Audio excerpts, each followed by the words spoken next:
பிஸ்மில்லாஹிர் ரஹ்மானிர் ரஹீம்.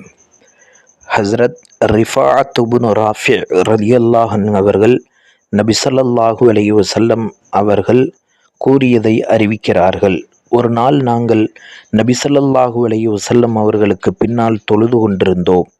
நபி ஸல்லல்லாஹு அலைஹி வஸல்லம் அவர்கள் ருக்கு செய்துவிட்டு தலையை உயர்த்தி சமி அல்லாஹு லிமன் ஹமிதா என்று சொன்னதும் ஒருவர் ரப்பனா லக்கல் ஹம்து ஹம்தன் கசீரன் தொய்யிபன் முபாரக்கன் ஃபீ என்று கூறினார். நபி ஸல்லல்லாஹு அலைஹி வஸல்லம் அவர்கள் தொழுது முடித்ததும் இக்கலிமாக்களை கூறியவர் யார் என்று கேட்டார்கள். நான் தான் கூறினேன் என்று அவர் சொன்னார். 30க்கும் அதிகமான மலக்குகள் ஒவ்வொருவரும் இக்கலிமாக்களின் நன்மைகளை முதலில் யார் எழுதுவது என்று போட்டியிடுவதை நான் கண்டேன் என்பதாக நபி ஸல்லல்லாஹு அலைஹி வஸல்லம் அவர்கள் கூறினார்கள்.